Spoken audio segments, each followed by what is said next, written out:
clicking on the video. My name's Maya, I'm an online coach and I've got a particular interest in strength training and women's body image in general. And today I'm going to be talking about one of those things I think a lot of people will be familiar with, and it's what to do when your weight loss stalls. And not only what to do when your weight loss stalls, why it's happening, and what you can do to prevent it from happening in the first place. So if you're already on a diet and your weight loss is stalled, then this video is for you. If you want to start a diet, there'll be information in this video to help you to know what to do to, stop this from happening or minimize the effect of this. And also, just for the people that like the science, just a little bit of information about why it happens in the first place. So basically, if you're on a diet and everything's going really well and your weight loss is stalled, the number one reason is because you are no longer in a calorie deficit. And I almost don't really like to throw that term around because I feel like there's a lot of simplification about this in the industry. And I almost find it a little bit condescending. Like, of course, it's energy in versus energy out. A lot of people that are on diets, they have got the common sense to know that if they're not burning more than they're consuming, then they're going to stop losing weight. But it can be really frustrating when, you haven't changed anything. So you're still eating the same foods, you're still doing the same exercise, but your body is just not losing weight at the same rate. First of all, when you do start a diet, it is really common to see your weight loss go down really quickly, like in the first couple of weeks. A lot of this will be down to like losing water weight. Once you start to clean up your diet and start to move more, you are going to lose water weight fairly quickly. So it is very normal to see a big drop in the beginning and then it starts to go down more gradually. And the main reasons why you are no longer in a calorie deficit with everything else being equal is because your BMR has gone down. There are a few reasons why you're no longer burning as many calories as you were. And the first one that I'm going to touch on is metabolic adaptation. And I've spoken about this quite recently, and there's lots of information about metabolic adaptation, more commonly known as metabolic damage. But I don't like to use the term damage because that makes it sound like something's wrong. Whereas the term adaptation, I just feel acknowledges the fact that it's a really normal thing and natural thing for your body to do, and that it's doing it for the right reason. So essentially with metabolic adaptation is that your BMR has gone down because your body has started to adapt to the new level of calories that it's receiving. So as I've mentioned before, your body's number one concern is your survival. So your body knows that if it's receiving fewer calories, then it needs to burn fewer calories to remain at homeostasis, or to remain at the same level. Your body's always going to try and return to a state of homeostasis, and this is where the effort is when it comes to dieting. And especially as you get closer to a normal weight range, then definitely your body's going to sort of try and maintain that level of homeostasis as much as possible. So what it does is it brings your BMR down. That's your basal metabolic rate. That is the number of calories that your body burns at rest. If you weren't to stand up for the day, this is how many calories your body would burn, like just doing its normal processes. So it will slow that down. We'll link a video that just kind of goes into that in a little bit more detail. But essentially, your body is going to down-regulate the number of calories that you are naturally burning. The next one I want to talk about is a hormonal shift that comes along with dieting. As I've said before, dieting is a stress on your body. Even if it doesn't feel like particularly stressful to you, if it doesn't, if it's not stressing you out, that's not to say that it's not a stressor to your body. If your body's receiving less fuel and it's moving more, your body is going to see that as a stressful situation, or potentially going to lead to a stressful situation. So what it will do is it will start to conserve energy. It will do that by storing fat and reducing your basal metabolic rate. As well as doing that, your hormones will encourage you to eat more food. So that means that your hunger hormone is going to increase and it's going to make you feel more hungry. Because your body's saying, I want food, I need to signal to this person that it needs to give me more food, and I'm going to do that by driving the hunger signals up. So you might just find that you are eating just a little bit more. And when it comes to dieting, if we're doing it in like a really sort of measured and meticulous way, those extra mouthfuls here and there, that extra spread of butter, that extra bit of peanut butter, those are going to be the little things that are really making a difference, and they are going to be so much harder to resist or kind of notice if you are just generally feeling more hungry. Another thing that stress will do is try and get energy from reserves that you already have. The preferred form of energy for the body is glucose. And if you are in a stressed state, as your body might feel that it is if you're dieting, it's going to try and get energy as quickly as possible, and it will do that by releasing glucose into the bloodstream. You might ask, where is it getting this sugar from? Unfortunately, it's going to be getting it from your muscles. is going to literally be breaking down your muscles. So the glycogen that's in your muscles, that thing that makes your muscles look nice and full, yeah, it's going to take that and it's going to make that into sugar and release it into your bloodstream for energy.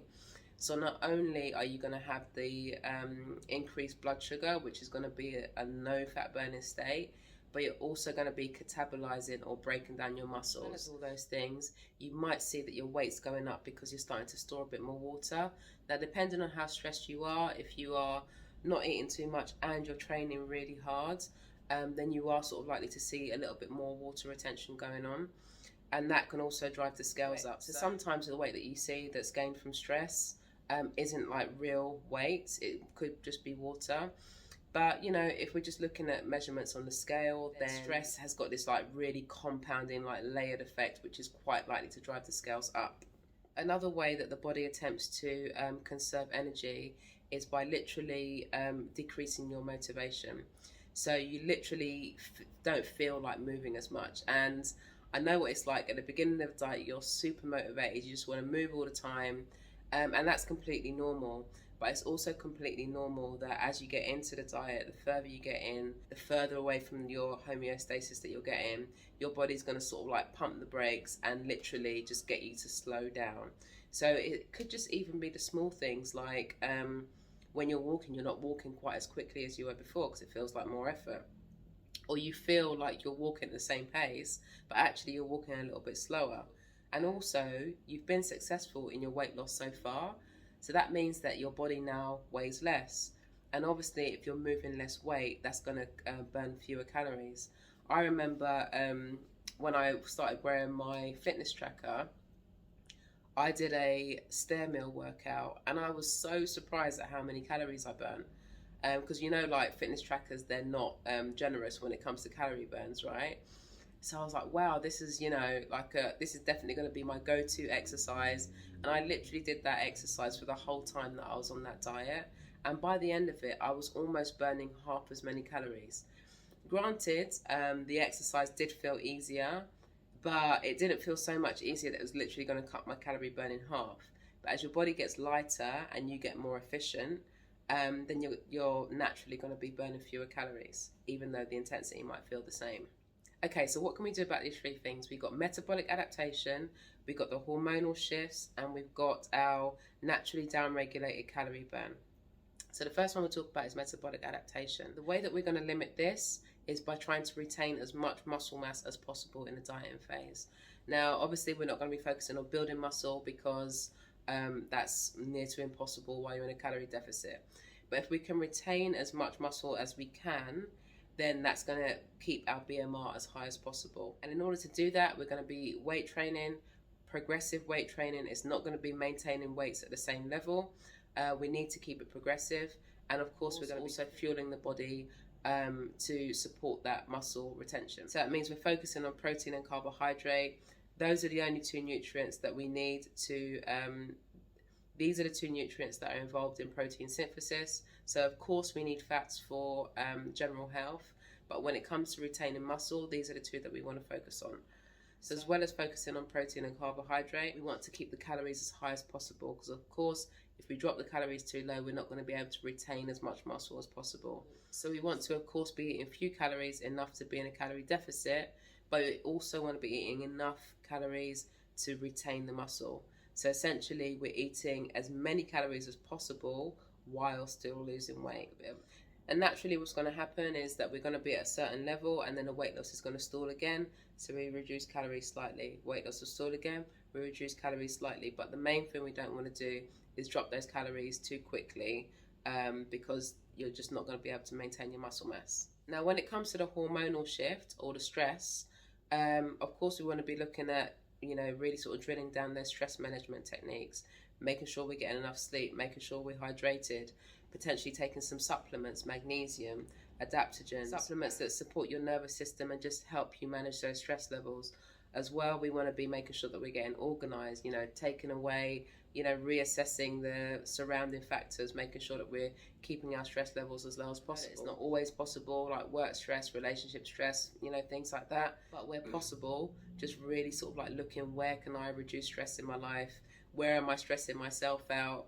You know, looking at your time management and things like that, just to try and keep you as stress-free as possible. Dieting is a stressor on the body already, so we don't want to be compounding that by, you know, layering on these other types of stress. And lastly, when it comes to ensuring that we're still burning lots of calories with our workouts, again, need to be monitoring the workouts, keeping a track of them, making sure that they're increasing in intensity. That means that we're lifting heavier weights, maybe we're reducing rest periods in between.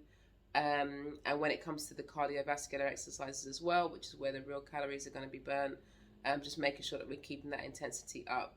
That might mean that we're increasing the duration of the cardio, or it might mean that we're increasing the actual intensity level of the cardio. And this is exactly why you don't want to sort of like bring everything in all at once. You don't want to be dropping calories like really quickly. We don't want to be like doing all the cardio really quickly. We literally want to be using those things at a minimal effective dose, if you like.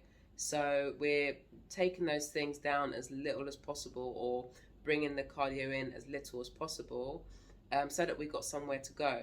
Because when your diet does stall, because it will, you don't want to have to, you know, oh, I was already doing half an hour of cardio every day, now I've got to do 45 minutes of cardio every day. I was already eating 1,200 calories, now I've got to eat 1,100 calories. No, this is how the diet is just going to be a very, very miserable experience, and that is not what we want. So we want to just make sure that we're, you know, using these things as tools in a minimum effective dose, and just not going all guns blazing right from the beginning. So you need to monitor your activity closely. So it's like keeping track, whether you're writing things down. If you wear a fitness tracker, I think that these are probably, you know, the best way to go when it comes to monitoring your daily activity. Of course, like keeping a regular contact with your coach, making sure that you're filling in your program, so that they can sort of like keep a close eye on how much activity you're doing. How difficult are you finding it? That's going to be like a real deciding factor, because the workout that you did in week 1 is not going to tax you. It's not going to burn as many calories. It's not going to create the same physiological responses that are required. It's not going to be doing that in week 6. So the workouts, they do need to get more intense, whether you are lifting more weight or you are sort of like increasing the intensity and duration of your cardio, but there does need to be a progression. So in conclusion, if you are experiencing these things, or you have clicked on this video, chances are you have actually been really successful in your diet so far. That's why these things are happening. It doesn't mean that you need to change tack. The basis is still the same. We are still looking at calories in, calories out. But it does mean that we need to step things up again, because your body has started to adapt, and so we now need to adapt the program to go alongside it. So I hope that was clear. I do feel like that was a little bit all over the place. I have got notes, but I still feel like that was like a little bit here, there and everywhere.